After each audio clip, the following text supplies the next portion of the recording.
you, Prit. I appreciate that. And good morning to everyone. Excited that you're able to join us this morning for the board meeting. Just as a reminder that today's meeting is being recorded, and we will share a link to the recording afterwards, in addition to the slides from our presenter today. And speaking of our presenter, today's speaker is Candace Valenzuela, the HUD Region 6 Administrator. And her team will be focusing today to address issues and what the work that they're doing on housing, community development, economic development initiatives, community programs, emergency solution grants, food desert programs, and other self-help ownership opportunity programs. A lot of great work that they're doing in terms of helping our community continue to thrive. Just as a reminder, our guest speakers are intentionally designed to tie back to one or more of the goals and the economic development roadmap that we outlined in our current CEDS program. And there is an opportunity for board members to ask questions at the end of the presentation. And if you're one of our guests joining us this morning, first, welcome. And you're welcome to use the chat feature for any questions that you may have. That'll be monitored by Jerry Watson, one of our COG staff members, and she'll be able to provide those over to us. We don't need to do attendance with the recording. We're able to take attendance from this morning's meeting recording. And with that, I'd like to welcome two new board members that have joined us for this meeting. Stuart McGregor, who is Executive Director of the Kaufman Economic Development Corporation. And Stuart will be representing Kaufman County on our board. Our second new board member is Kevin Holzbog, Executive Director for Decatur Economic Development Corporation. And Kevin is representing the under 30,000 population category for us on the board. So welcome to Stuart and Kevin. We're glad that you're able to join us, and looking forward to having you as part of our board. Moving over to our approval of our minutes from our May 6th meeting, there is one amendment. Jim's title is going to be amended to reflect his correct title. Aside from that one change, are there any other amendments or additions to the minutes? And if not, I'll call for a motion to approve the minutes. I'll move to approve. Thank you, Jeff. And a second? I'll second that motion. Thank you. And with that, are there any objections to the minutes? Okay, minutes approved as amended with Jim's title. Thank you all very much. And moving right along, we've got our guest presentation. Once again, that's Candace Valenzuela, the HUD Region 6 Administrator. I'd like to welcome Ms. Valenzuela and her team this morning. And her bio, along with her colleague, Earl Reddick, the Field Office Director, are available in our information. Once again, we're going to share a copy of the presentation and recording after the meeting. And Ms. Valenzuela and her team are available for questions as we go through and at the end of the presentation, and for our guests through the chat feature. And with that, I'd like to go ahead and welcome Ms. Valenzuela and Mr. Reddick and turn the floor over to them. Good morning, and thank you so much for having us here today, Fred. My name is Candace Valenzuela, and I am HUD's Southwest Regional Administrator. So I am the President's appointee representing Acting Secretary Adrian Todman in the states of Texas, Oklahoma, Arkansas, Louisiana, and New Mexico. And one of the reasons I wanted to take a moment to address you today, along with my team, who'll jump on in a moment, is that HUD is so integral to so much of what we do in terms of community building in this country and community maintenance in this country. A lot of folks, when they think of the name HUD, they may just associate us with low-income housing, or they may just associate us with urban development. Like, they really, really stick to that urban development piece. But quite frankly, our scope is a bit broader than that. It encompasses that, but it also encompasses your FHA loans. We work on disaster relief and also on disaster mitigation. We help communities to stop some of the effects of natural disasters and climate change. We're on the forefront of fighting climate issues, not just in pushing to make more resilient housing when it comes to really terrible storms, but also in terms of the way in which we are building so that folks save more on their gas bill and it's less environmentally impactful when that building does occur. And within the Biden and Harris administration, we've really accomplished a lot. Since 2021, HUD has supported nearly 2.3 million home buyers, the vast majority of whom have been joining for the first time or who've been buying for the first time. We've changed the way in which rent has counted, or how the way in which rent it counts toward credit history. So if you're trying to purchase a home, your rent payment history, the ability to maintain a home, is now counted positively toward your FHA loan. We've expanded the tools of access for housing counseling. We've changed the way in which student loan debt is calculated toward or against your FHA loan. We've made millions of dollars available for first-time home buyer assistance. So folks, if they go through our housing counseling program in certain jurisdictions, can be eligible for a grant, not a loan, a grant in addition to the loan, to help them to get into a home for the first time. So we've done a lot of work to try to keep folks in their homes.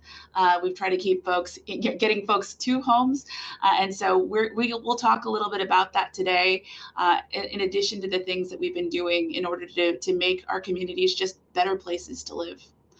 So with that in mind, I'm really excited to introduce Field Office Director Earl Redrick, who sees the jurisdiction, or who oversees the jurisdiction of North Texas through the Panhandle all the way over to West Texas in El Paso, and he'll be able to talk a little bit more about that in a second. Earl? Good morning, ma'am. Good morning, everyone. Thank you. Can you all hear us okay? We're having some technical difficulties in my office, but can everybody hear me okay? Okay, good. Ma'am, I didn't hear the first part of what you said, so I'm assuming you teed up and just kind of outlined what we do and all that other stuff. Okay. Prit, I believe Prit is on here. Prit, are you going to share our slides, or do you want us to share them? Either way works. I'm happy to share. If you guys want to go through the slides yourself, that's fine. I'll tell you what, we'll operate them on this end since Marcella's here with me and she put them together. We can operate.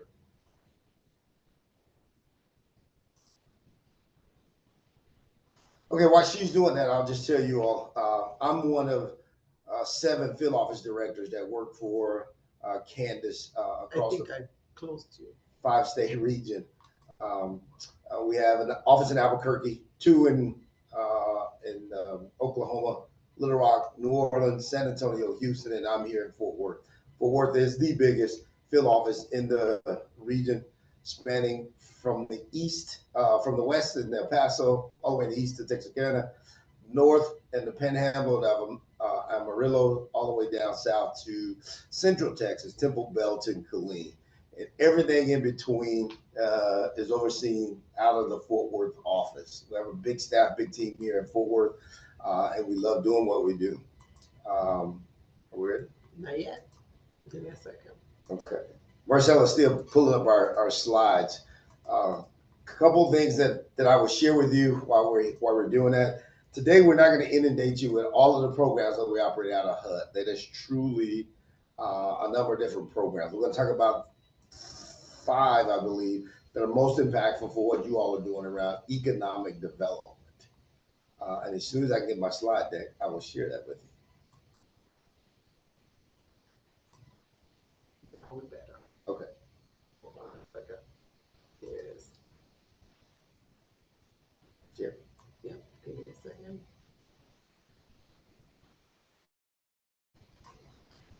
Apologize for a little bit of this. Okay, now we can share.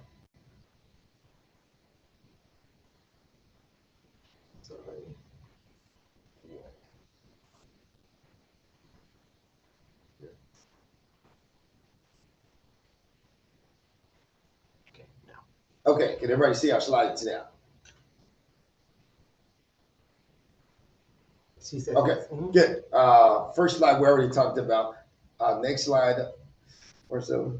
I'm trying to find the thingy.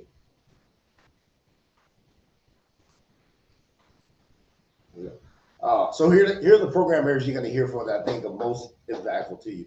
You're going to hear from community planning and development, which I'll briefly talk about since our community planning development director is not available. You hear from our fair housing and equal opportunity team, our office of multifamily housing, which I think Britt, in our initial conversation with you and a small group of folks, housing is becoming that real conundrum when we look across your economic development district.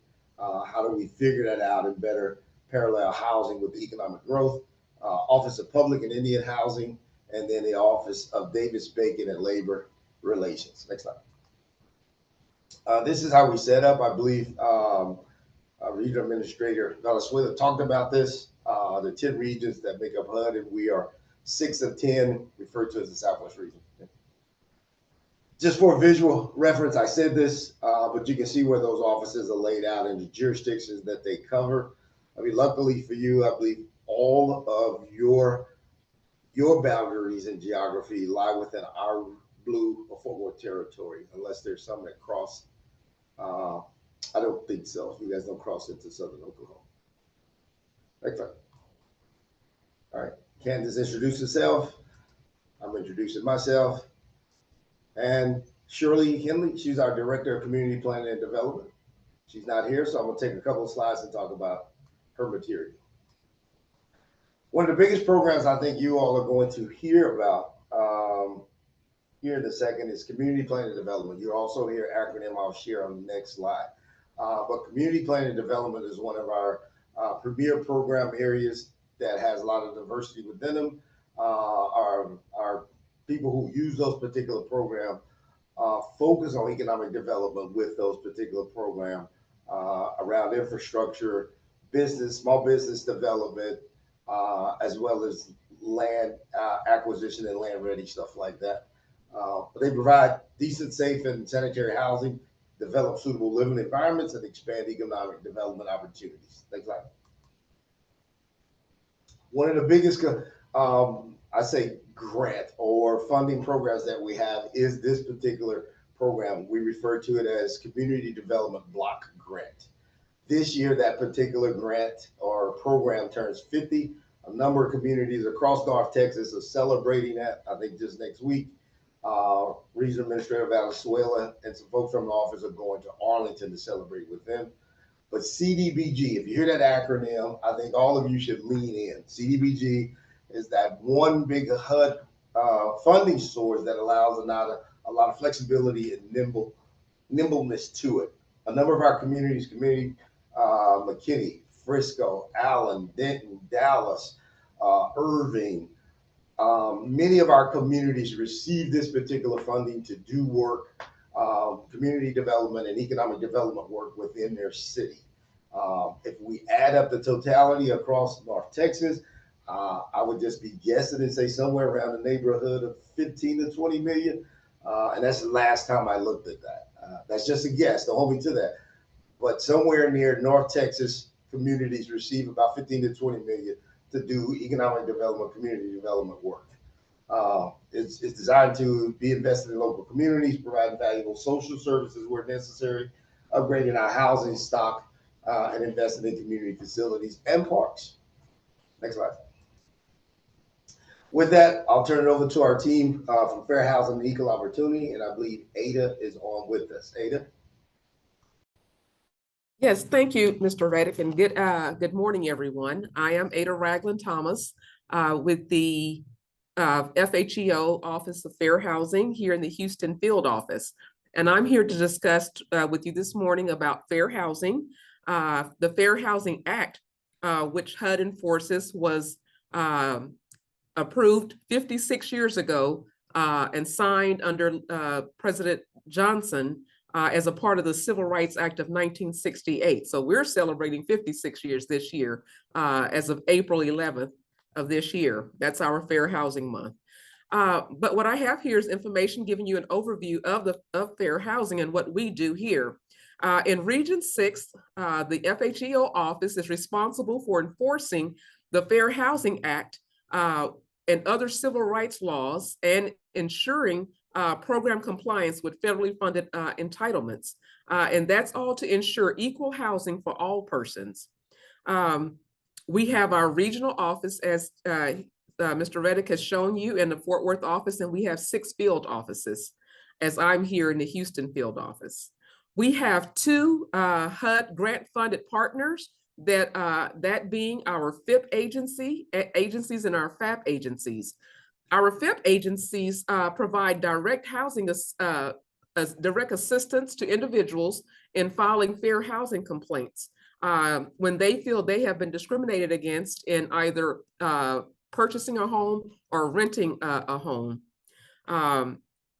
In Region 6, we have 9 FIP agencies, and the agency for your area in the North Texas area is the North Texas Fair Housing Center.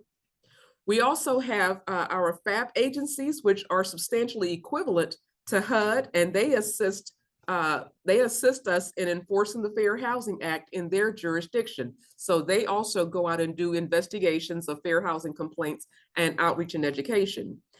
In Region 6, we have 6 FAP agencies, and these agencies, the agencies for this area in North Texas is the City of Dallas Fair Housing Office and the Fort Worth Human Relations Commission. Those are our FAP agencies for your area. And our enforcement jurisdiction includes the county agencies, city municipalities, public housing authorities, and HUD-funded multifamily programs, housing programs. So we cover all of those. We go out and do compliance in those areas to ensure that their programs are in compliance when the public needs to utilize those programs. If we can go to the next slide, please. Here we have given you our a view of the cases that we enforce, and I'm giving you a good view of what we did last year in 2023 and in 2024, what we have here. So majority of the cases, I'm gonna go back a little bit, but majority of the cases that we used to be race. And that has diminished. The cases that we see the most nowadays, as you can see from 23 and 24, is disability. And that we get a lot of those dealing with accommodations, reasonable accommodations, persons who have service animals, all of those things there, and trying to meet those needs and try to get housing providers to understand that they have to accommodate persons with disabilities, and that understand that persons are living more self-sufficient now on their own, but with the need of accommodations. The next area that we see with an uptick is sex discrimination. And that has a lot to do with the passing of our equal access rule in 2012, which has since been updated. But we are seeing a lot of cases that are given an uptick to that, and the equal access, ensuring that persons in the LGBT plus community have equal access to housing and not being discriminated against. The next slide, please. The type of issues you will see kind of reflect back to the previous slide there, and that the type of cases that we're seeing covering discriminatory terms and conditions, privileges, and services. So the policies and rules and regulations that housing providers are enforcing can have a discriminatory impact. And so that's where we're seeing the type of cases that we're investigating. And there again, you're seeing the 73 failure to make a reasonable accommodation. That stems back to disability. So those are the majority of the cases. We deal with all variety of cases under the protections of the Fair Housing Act, but the cases that we're seeing the most fall within this. So the next slide, please. And that's my presentation. Our regional director is Christina Lewis for Region 6, and I'm Ada Thomas, and I am here in the Houston field office. Thank you very much. Thank you, Ada. Now we're going to multifamily. Tiffany, thank you.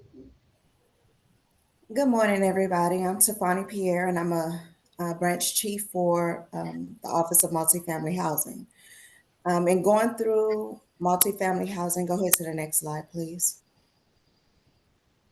And going through for multifamily housing, we provide mortgage insurance that's originated from FHA approved lenders to facilitate the construction, rehabilitation, repair, and refinancing and purchase of multifamily rental housing properties.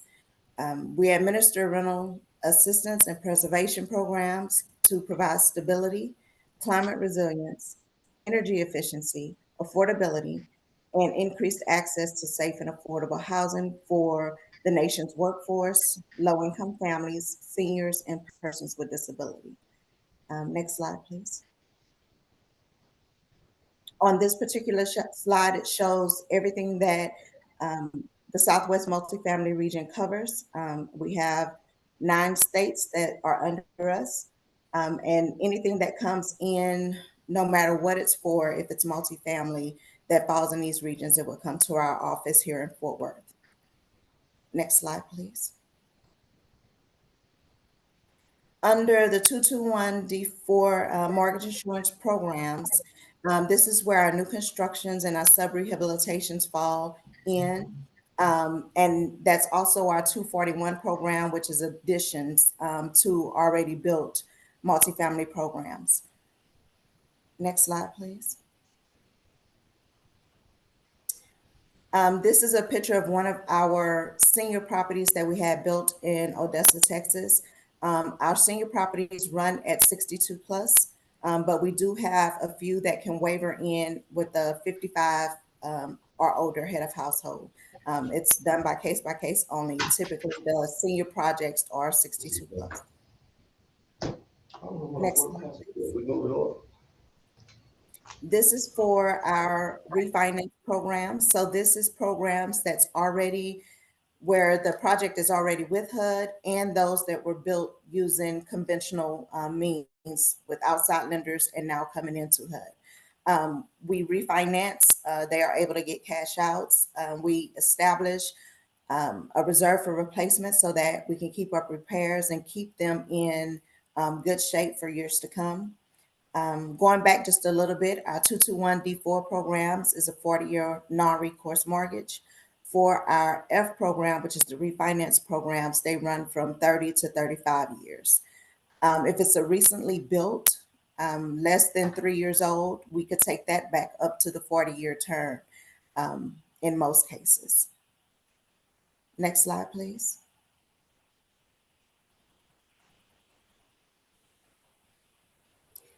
This is another project that we did. This one was a refinance that's located in Austin, Texas. As you can see, we listed a lot of the financial standpoints for the particular deals.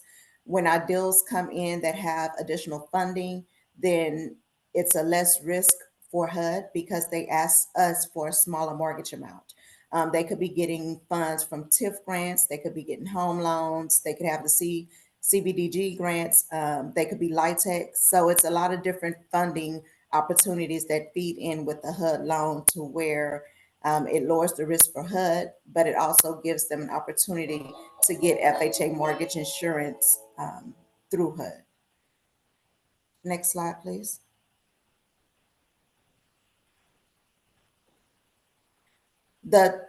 Our grant programs, we have quite a few, but the 202-811 program is the one most people know us for. This is a federally funded program, and it allows for a lot of affordability within the projects, and it also has a lot of funding options that run with that particular program. The 202-811 program is typically senior programs, but it's not to where it's a senior assisted. They may have some services, but it's not a senior assisted, nor does it have in-home caretakers. Next slide, please. This is our contact page. Again, my name is Tiffany Pierre. I'm one of the branch chiefs, and then it has our director, which is Christy Newhouse. Our production division director that handles multifamily is Ken Cooper. It lists all of the branch chiefs. The underwriting branch chiefs is myself, Jesse Villarreal, Trina Stewart, and Art Wells.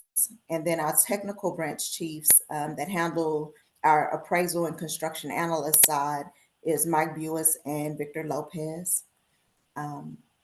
And then our administrative assistants is Lisa Campfield and Shirley Arnold. And I think that's it for my slides. Thank you. Thank you, Tifani. Next is public housing and programs and operations. Yes, good morning. This is Garrett Sade. I'm a division director here in the Office of Public Housing in Fort Worth. Please forgive me, I'm getting over a cold, so my voice is a little bit hoarse this morning. So I work in the part of HUD that is known as the Office of Public and Indian Housing. However, here in the North Texas area, we only have the public housing component. A little bit further north in Oklahoma, there is an Indian or Native American component. And I'm going to talk to you about our two major programs, which is the public housing program and the Section 8 program. Next slide, please. So our essential mission within the Office of Public and Indian Housing is to provide, promote safe, decent, and affordable housing, create opportunities for resident self-sufficiency and economic independence, ensure fiscal integrity and administration of our programs. We work with public entities, which we refer to as public housing agencies. Sometimes some folks will think that PHA stands for Public Housing Authority. And while the majority of the agencies that we work with here in Texas are housing authorities as established under state law, we also work with a number of other types of agencies, such as cities, counties. We actually have ACC agreements with various council governments within Texas. We even have an example of a nonprofit organization that serves as one of our PHAs. All of our programs, of course, are published in the catalog of federal domestic assistance. Next page, please. So the essential core responsibilities that we have with what we do in our office are funding, performance, and compliance.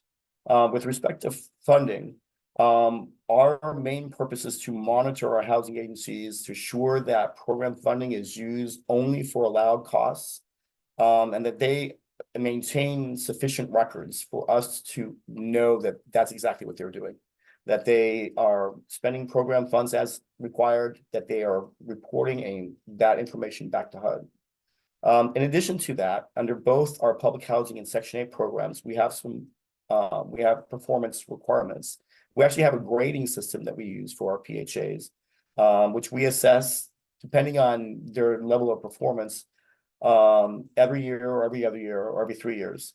And if we run into a situation where a PHA is not performing as required, we enter into an agreement, an improvement agreement for them to improve performance. And of course, we also engage in compliance monitoring. So we are verifying that PHAs, they are complying with statutory requirements, HUD's regulatory requirements, and other program-related requirements. This includes following their own established PHA plan policies. All of our PHAs have the ability to establish certain discretionary policies that they can tailor to their own specific needs and to their communities. Next slide, please. As I mentioned before, public housing agencies, they represent a number of different types of agencies here in Texas. They are essentially non-public, and they are non-federal public entities. In contrast to our multifamily office that works with private entities, we work with public entities. So we work with housing authorities, counties, council governments, state government here in the state of Texas. That would be the Texas Department of Housing and Community Affairs. And we do actually have one PHA here in Texas. It's a nonprofit. Depending on the type of PHA, board members may be appointed by a local governing official, such as a mayor or a county commissioner, if we're talking about a housing authority, or they may be elected. So, for instance, we work with a number of cities and counties in which the board is either the city council or the county commissioner, and those would be elected positions. Our PHAs, to the greatest extent possible, we enable them to establish their own policies, which include things such as emissions preferences, grievance hearing requirements, and other policies to strategically address local needs. Next slide, please.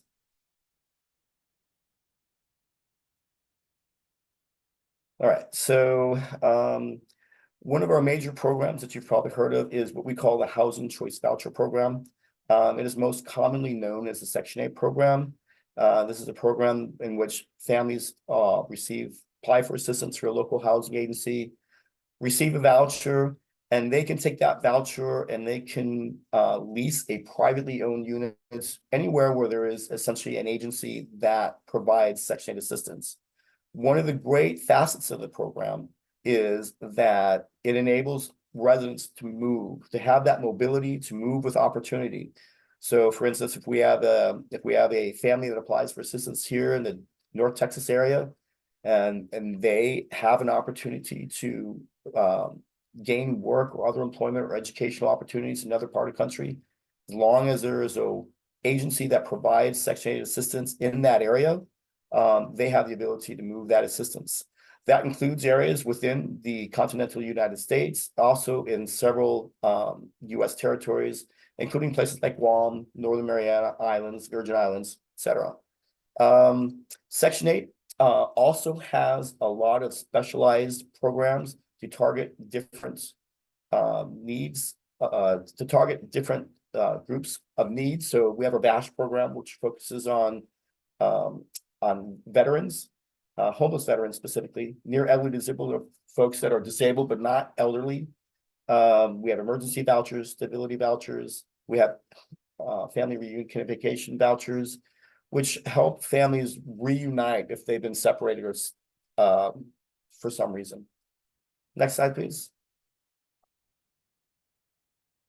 So I list our major programs as listed in the CFDA catalog, but keep in mind that Public Housing Operating Fund and Public Housing Capital Fund really relate to public housing assistance. Traditionally, public housing is housing that is operated and administered by a housing authority. Here in the state of Texas, all of our public housing is operated by a housing authority. And it is our oldest program, goes almost 100 years old now. Between those programs, we are, somewhere around $60–65 million in the North Texas area. Section 8, you can see, is a much larger program. It's a much more popular program because of the mobility and the flexibility with the program. It is actually also HUD's largest program overall. Here in our area, we're about $650 million for 2024. And there's a lot of competition for the program, a lot of demand for it, and we're always hoping that that funding will increase over time. And next slide, please.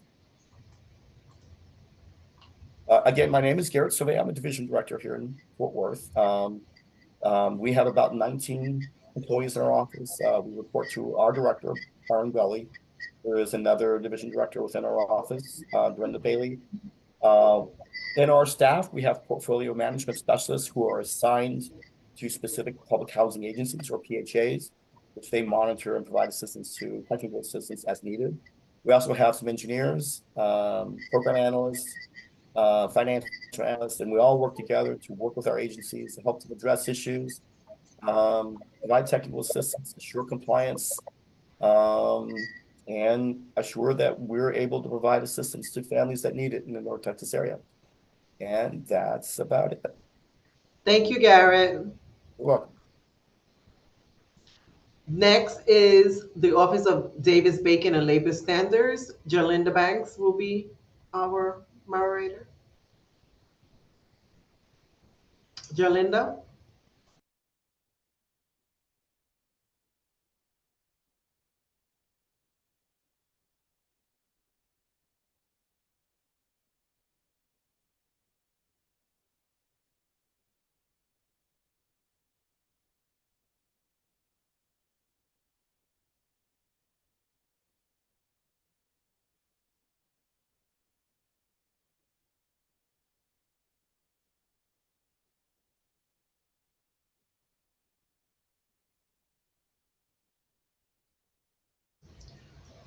All right, give us a second. Let me see if she got knocked off the. You might be having technical difficulties. Give me one moment.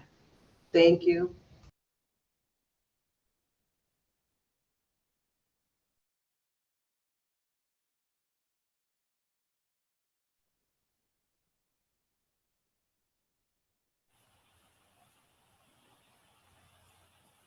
Is everyone okay with me answering the question that's in the chat?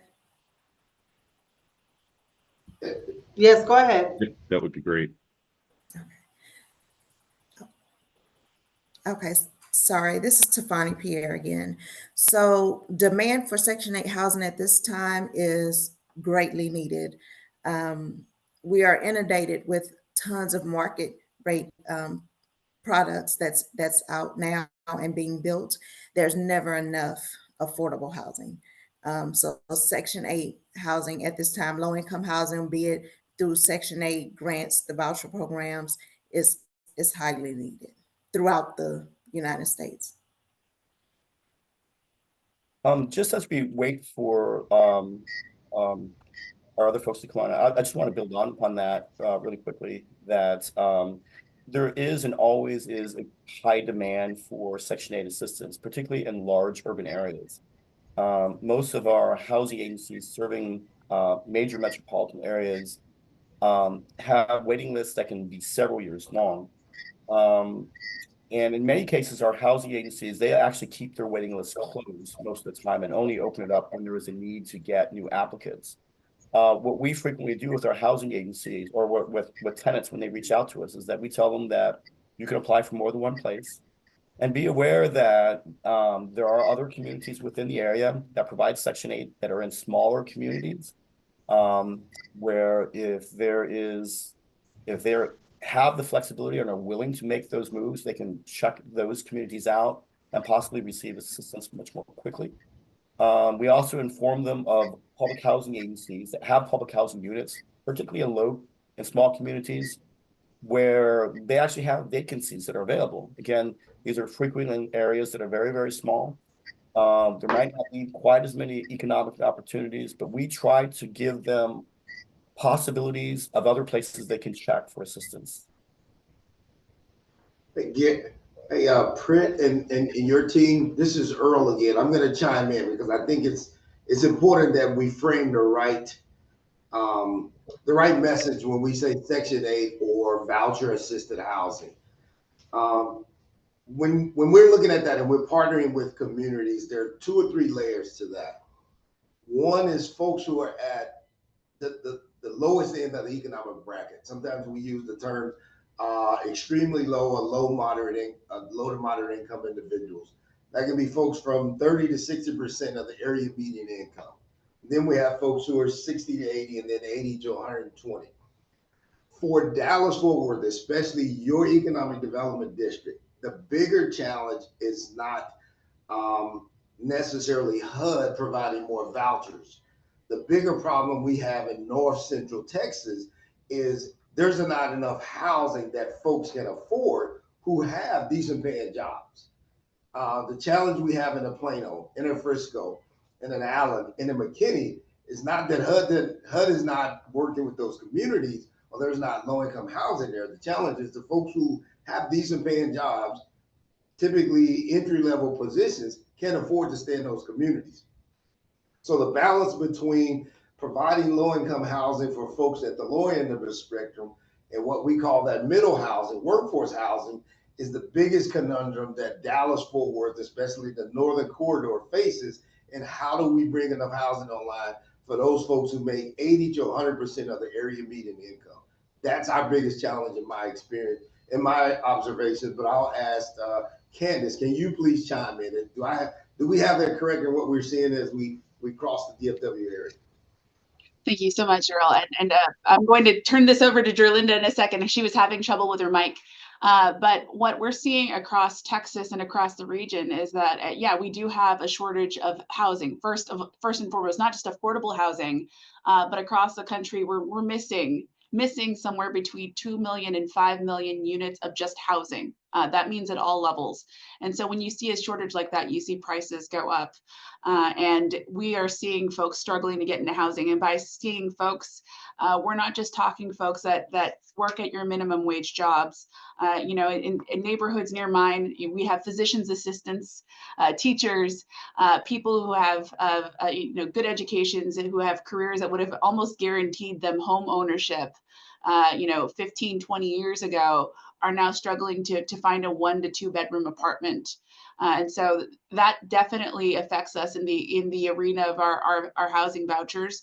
Having enough vouchers is one thing. Having the funding to cover our existing clients and cover the needs of those communities is another. We do generate a budget, and that budget is a budget we give to the president, and that the president considers that budget, submits it to Congress, and then Congress makes those decisions from there. So we're subject to the belief system that might undergird what Congress is looking at when it comes to their communities or their constituencies. But we try our best to make sure that our numbers are in accordance with the actual need that we see. And with that, I would love to introduce Jerlinda Banks, who is here on behalf of the Office of Davis Bacon and Labor Standards. And I'll just scoot out of your way, ma'am. All right.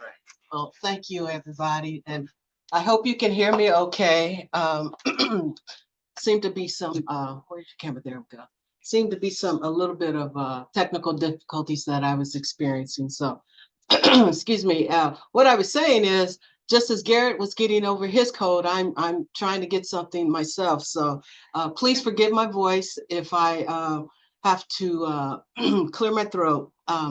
So essentially, I am Jerlinda Banks. Go by Linda or Jerlinda, either one is fine. I'm located here in Fort Worth, physically located. I am the Davis Bacon and Labor Standards National Director of Operations. And I see that I probably need to put a contact in there. So before we send these slides over to you, I will make sure I get my contact information in there for you. Next slide, please. Excuse me. So DBLS, or Davis Bacon Labor Standards mission, what is it that we do? How do we support the HUD mission? And more importantly, the community at large. So we are charged with ensuring that workers, primarily construction workers, but some maintenance workers, excuse me, that they're paid prevailing wages on HUD assisted and or construction projects by our various program offices. Excuse me. So what do we talk about when we say prevailing wages? Essentially, that is meaning that wages it's all relative. It's all relative to the area, the local area. So Dallas-Fort Worth area, it depends on the county and what is deemed to be prevailing in the particular county. So prevailing wages are identified by Department of Labor's prevailing wage scale. And it is a breakdown of wages in counties and or excuse me, in Louisiana parishes. So that essentially is what promotes the ensuring that workers are paid prevailing wages. So who are the programs that we provide support to? We provide support to pretty much all the programs that were previously presented to y'all, which would also include a sliver of our Indian tribal nations as well. And that's over 4,000, over 4,700, what we would consider to be local contracting agencies. Excuse me. Something just came to my mind here on that, but I'll hold that thought. And so there's relevant laws that we ensure that prevailing wages are paid. So next slide, let's advance on to the next slide. Thank you. Some of the prevailing wage acts and laws that we oversee and that I want to kind of let you all know that when you hear Davis-Bacon Act, and then there's the Davis-Bacon and related acts, they're somewhat synonymous, but Davis-Bacon Act is really the act that is for federally funded, or excuse me, federal contracted. So for example, the General Service Administration, GSA, when they're building a federal building, those wages would be under the Davis-Bacon Act. Excuse me. And then when we talk about prevailing wages under the related acts, those are some of the acts that I will show you in a minute. But for example, under CPD, as Earl had mentioned, the community community development block grant, that is an act that is under the Housing and Community Act. And so there's a number of acts that are considered related, not only just within HUD, but all across federal agencies. Many of the federal agencies have related acts to ensure prevailing wages are adhered to. Another act is the Contract Work Hour Safety Standards Act, long title, but it essentially is another act that helps to ensure workers are paid prevailing wages, really dedicated for those workers who work overtime, and to ensure that workers are paid prevailing wages as they work over 40 hours. The Copeland Act, or sometimes known as the Anti-Kickback Act, that act is essentially as it is, no worker should be coerced into giving back a portion or any portion of their wages that they've earned. And so this act is there to protect, to ensure that workers are not forced into giving back any of their prevailing wages that they have earned. Lastly, there's the Fair Labor Standards Act, FLSA. It is the act, again, it's also an overtime act, but it also provides the protection for child labor requirements and other federal minimum wages. And that act actually is enforced by the Department of Labor itself. Excuse me. Next slide, please. So these are some of the programs, excuse me. These are some of the programmed offices that we provide the support to. As I mentioned, CDBG, there's home, there's public housing, there's tribally designated housing entities, Department of Hawaiian Homelands, which is actually managed out of our Region 9 office, FHA, multifamily, Erath, and here recently we have the GRRP, is another program that is under the IRA, the infrastructure bill. But essentially, I wanted to just kind of give you a snapshot, an overview of why prevailing wages are necessary. And it's all local. It really is basically local. There aren't any wages that apply here in Northwest, North Texas that are different. There are different than, say, northeast of the country or western part of the country. It's all prevailing based on the locality. The last thing that I wanted to ensure that I covered for you all is that our office, as geographically, we are all over the country here. We have over 40 plus staff dedicated to ensuring that we work with the contractors, we work with the local contracting agencies, and so forth to ensure, again, that workers are paid the wages that they are due according to the Department of Labor's prevailing wage scale. If there's any questions, I'm not sure if we're moving on. I think I'm the last person, and again, I guess I'll turn it over to Maricela and Earl. If there's, oh, I'm sorry. Sorry, ma'am. Here you go. You're good. Thank you. Thank you. There is a question that Earl is about to answer. There's a question about, can you talk about workforce housing? And Earl is about to answer that question. I'd first defer to Candace if you had something to add on that. I do have some thoughts, but go ahead, ma'am. Thank you so much. So I just wanted to thank you all today and apologize. So during the point at which we had the Microsoft outage about a week or so ago, we were also transitioning to new computers. And so even as we have tested out our technology, we're still finding some issues here and there. And so we're working that out right now. But I hope that this has been informative in terms of some of the other things that HUD has done.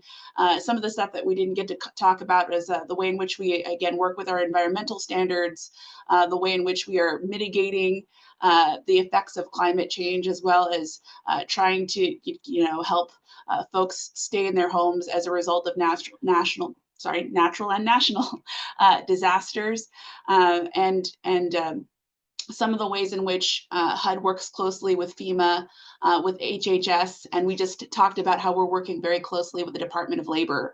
A lot of different tasks that folks are not necessarily aware that HUD works through.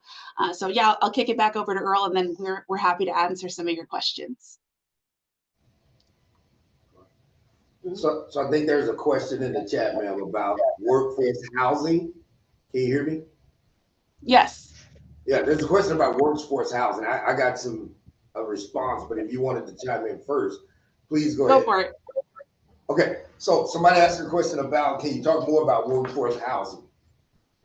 In short, workforce housing has come to be popular for two reasons, and I'll be candid with you. One, people don't like, and I'm just generally, people in communities don't like the word affordable. The word affordable tends to carry a negative connotation with it. In plain terms, HUD, the federal government, says affordable is whoever our target audience is for this development or this housing pays no more than 30% of their take-home pay for the housing. Now that can be folks at 30% area median income, 60%, 120%. Still, we're looking for housing that is affordable, safe, and secure. For folks, just for some reason, have found it to be more palatable to use the word workforce housing. So, in that gist, folks typically making 80 to 100% of area median income, or where they are started to use the term workforce housing, and it becomes synonymous with that particular income bracket. I hope that answers your question, but I'll stop right there. As Candace said, folks who have really good jobs, or folks who may be working two jobs, but still can't afford market rate rent. So we're calling that workforce or middle housing. And one thing I'll add is that we have not changed our poverty calculator from, I think, the 1960s. And so our way of calculating poverty actually thinks of food as the biggest expense and not necessarily housing. And so we have a lot of folks that are not considered poor, but are still failing to keep up with the cost of living in the places that they've chosen to live. And, one of the things I keep seeing, I still see it in op-eds from people I consider educated.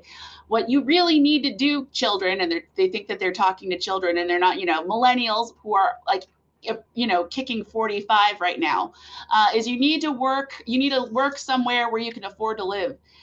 And folks, let me tell you, Fayetteville, Arkansas, lovely place, just declared a housing emergency. Places that used to be, affordable, nice communities to live are no longer, they're still nice, but they're no longer affordable because, again, we have an overall housing shortage. And so we are, in addition to providing, as the federal government provides, we're trying to help folks with better zoning initiatives. We're trying to help folks to think of creative ways to bring in housing and to make sure that it is layered in with transportation and wraparound services and fresh food, so that we're looking at this from a holistic perspective, but also just trying to get in that sheer volume, because we encountered at the beginning of what we experience now as that crisis, in that 2008 recession, we stopped building, and we didn't catch up with the deficit that we started with at that point. And it was in stark relief when we hit 2020, but the cost of living, the cost of housing had been increasing at a rapid clip in a lot of places. I had maybe I don't know if you'd say the fortune or misfortune to have been a college student in California some time ago. And I was noticing that a lot of folks just could not afford to live where they needed to, especially as we were going, past that 2008 recession. And now the rest of the country is starting to mimic those standards of living, mimic that difficulty. And so we're doing what we can at HUD to try to fight that back as much as possible. Yes, that's right. 350K starter homes. It's wild to me. I think of some of the starter homes from like the 70s and 80s. People could still get a home at 40, 50K, and it's beautiful, nice neighborhood. A starter home at 350 is very difficult, and particularly when you're trying to factor in property taxes and insurance.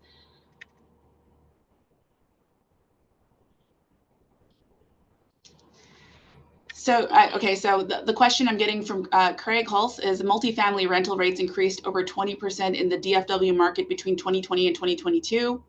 Pricing many out of their locations or dramatically increasing their cost of housing. Is HUD or any other federal agencies looking into preventing this rapid increase in the future? Without becoming, this is all inherently political, but without becoming too political, I know that the president has some proposals to effectively try to tamp down on the amount that rent is increasing. And that is one way to handle it. But the other thing that we are doing is, again, we're just trying to, as much as possible, pour supply into the markets as fast as we can so that we can drive those prices down. So it's a matter of supply. And I know some of this, there might be an element of price gouging there. And I feel it as somebody who's seeing seeing my neighborhood really. Oh, she froze. Mm-hmm. It's frozen. Did we lose Candace? I lost her on our end. Oh no! Oh yeah, my internet went out. Okay. Yes, ma'am. Go ahead. We have to have a broader discussion about our Microsoft dependency in the federal government.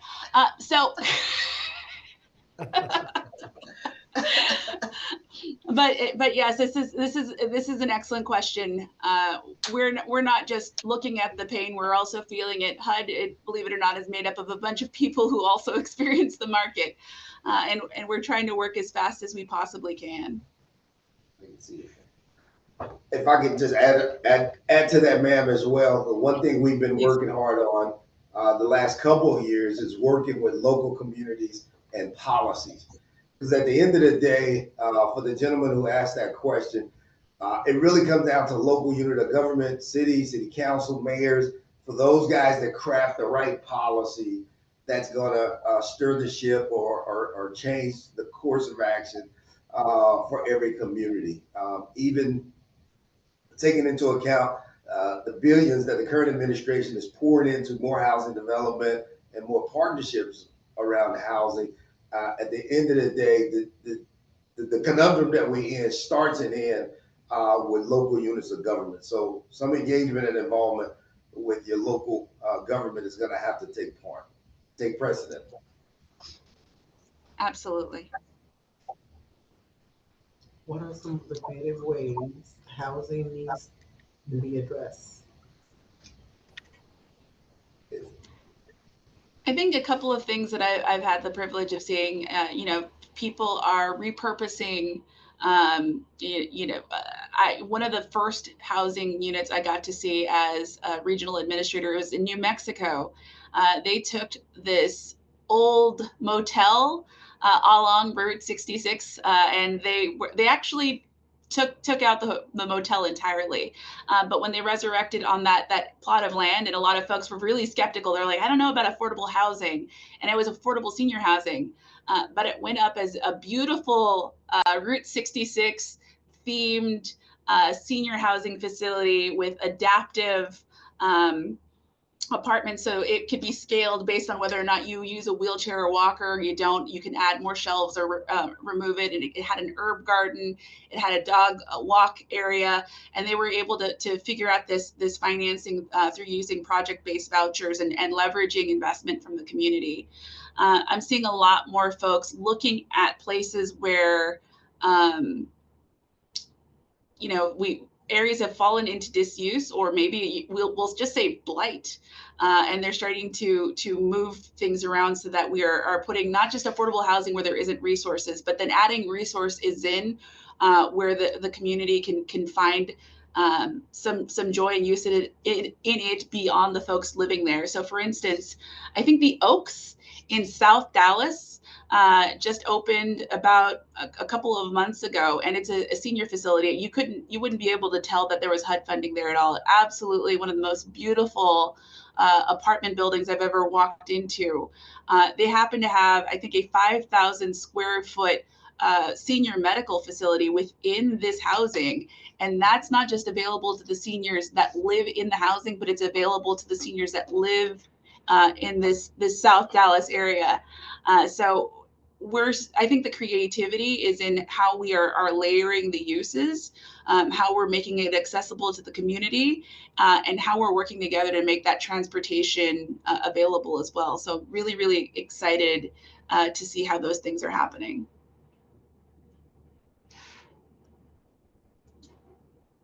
Right. Are there any questions we didn't address? No other questions? Thank you so much, Ms. Valenzuela, for your team and everything that you're doing on a daily basis to really help our community continue to thrive. Mr. Redrick, Ms. Thomas, Ms. Pierre, Mr. Sauvé, and Ms. Banks, thank you also for joining us this morning and sharing your information and the roles that you play. Definitely insightful. I mean, we hear HUD a lot. I personally did not know the depth of work that you all do, so I definitely appreciate the learning this morning that took place, and appreciate, again, the work that you do every day. So on behalf of the board, thank you. It's absolutely our pleasure. Thank you so much. Definitely. With that, I'll turn it over to the board for any new business or anything anyone would like to share with the rest of the group.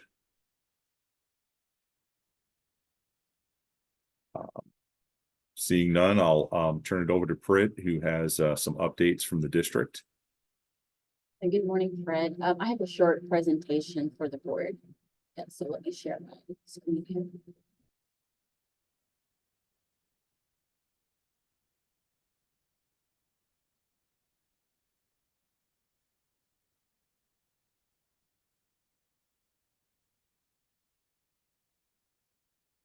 Can you all see that?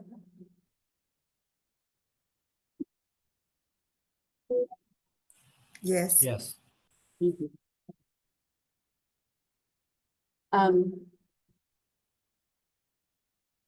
Sure. It disappeared, Brett. Yeah, it was there and then it vanished. I'm having my own technical difficulties. Let me try this again.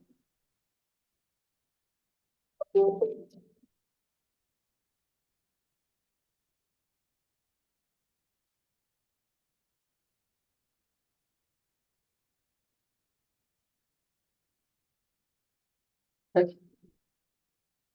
Yeah, can see it now.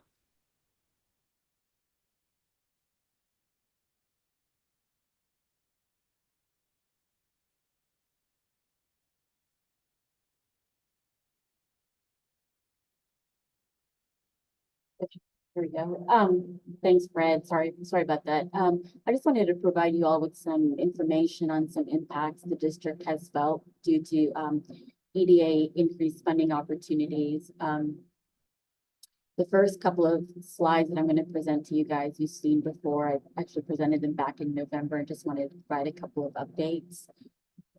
Regarding funding awards to the region, I've added Collin Community College in the city of Granbury. Those were awarded this year. And so the region has brought in nearly $34 million in EDA funding in around 4 years. And then this next slide is also one I shared with the district last November, but it really focuses on some of the work that's being done outside of technical assistance and guidance that we provide on EDA funding opportunities. And much of this work has really allowed us to engage more organizations working on economic development at the district or regional level. And as Fred has said at the beginning of the meeting, and I always emphasize, is that all the work that we're doing really works towards the 6 goals outlined in the sets. So what I really want to talk to you about today is EDA's public works and infrastructure funding programs. They certainly exist, and we help regional organizations compete for them. However, we have seen and we expect the addition of more funding opportunities that are a lot more complex and require coalition building. So these are more national, say, competitions. We do see positive impacts from these national competitions. For example, with the Texoma Semiconductor Tech Hub designation, we've heard from local communities that semiconductor companies are looking to move into their region, relocate. And these are communities that are not necessarily part of the tech hub, but they are still benefiting. So we see greater regional impacts from these larger national funding programs. And that's a wonderful thing. So we have these national programs, we have the public infrastructure programs, and then the work in the district that I showed on the previous slide.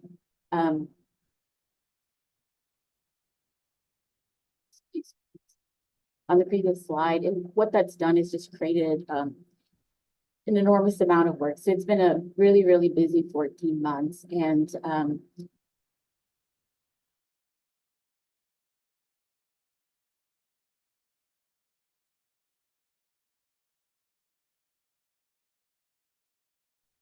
you hear me? Great, you went off for a second. We could still see the presentation, but we couldn't hear you. So, you know, that's created a really busy 14 months. And as you all know, I am a staff member for 16 counties. So I'm really coming to you today just to kind of talk about what our staffing looks like. We do get an EDA planning grant that's $210,000, and that covers 3 years. So it doesn't really cover my salary. And COGS are funded through federal dollars.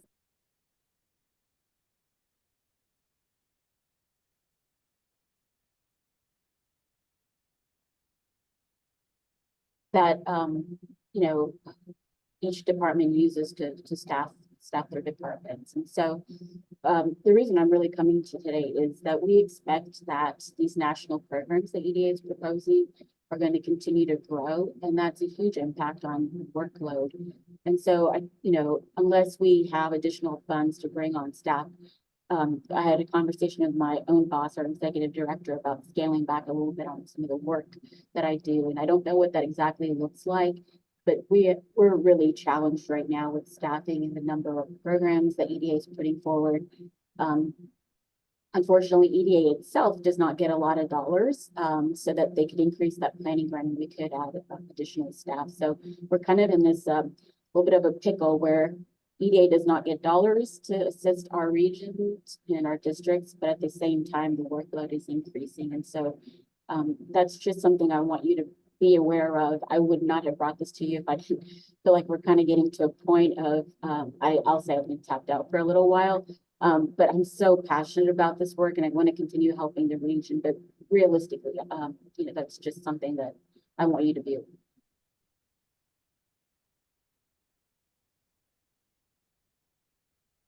Thank you for that update, Britt.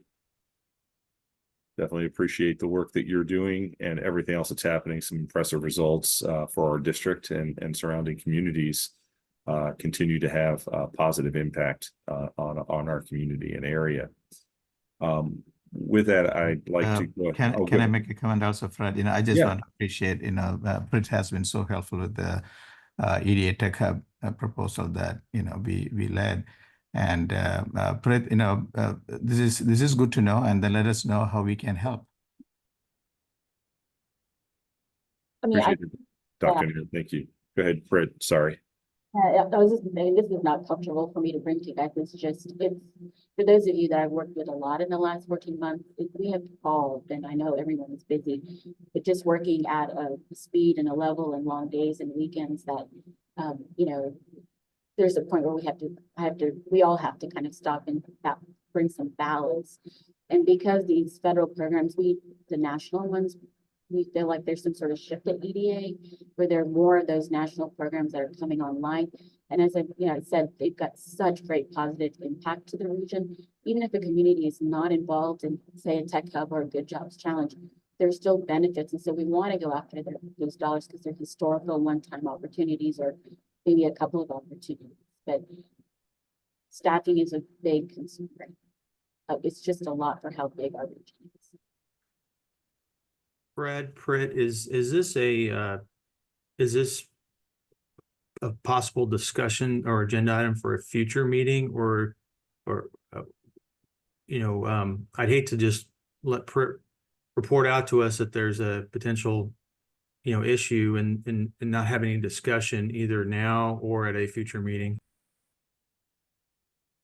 Yes, I can certainly put something on the agenda for us to specifically talk about this. I'll just say that since Lucille's retired and we're on the staff of one, there have been a couple of points in the last 14 months where I thought things would slow down. And every time we think that, for example, last week, the Good Jobs Challenge was released, which is a large coalition program.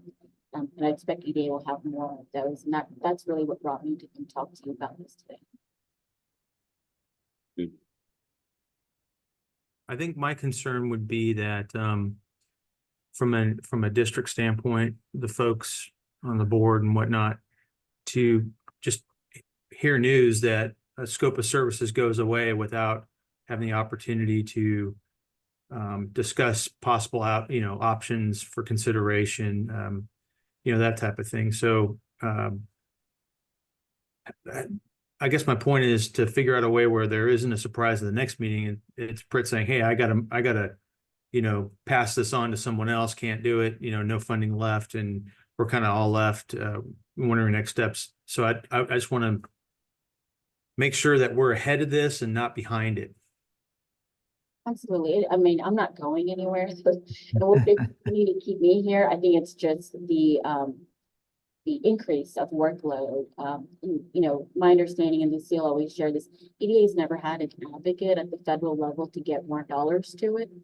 And yet there's an increase in programs. And so, how do we balance all of that? Well, I look forward to having that discussion then, and it could be, reduced, reduced scope of work, or find an additional source of funding to support the additional scope of work. Thanks, Craig. Definitely something that we need to look at, especially with everything happening and the additional programs and the ability to stay competitive within those programs. The services that are provided truly help make a difference. I know everyone's experienced that, especially over the past few years with all of the different programs that have been announced. Are there any other comments or questions? Okay, if not, again, I'd like to thank our presenters, our good friends at HUD. We appreciate you and the work that you do. I'd like to express appreciation also to everyone else who joined us this morning. And with that, I'll go ahead and take a motion to adjourn the meeting. Everybody wants to stay and chat some more. That's fine too. I'll make a motion since I've been talking. Thanks, Craig. And a second on that? I'll second. Thank you very much. With that, are there any, Pamela, you have your hand up. Was there something? Or making a motion? Okay, with that, if no one else objects, we'll go ahead and adjourn the meeting today. Our next meeting is going to be November 4th at 10 a.m. Look forward to seeing you all there. Have a great few months.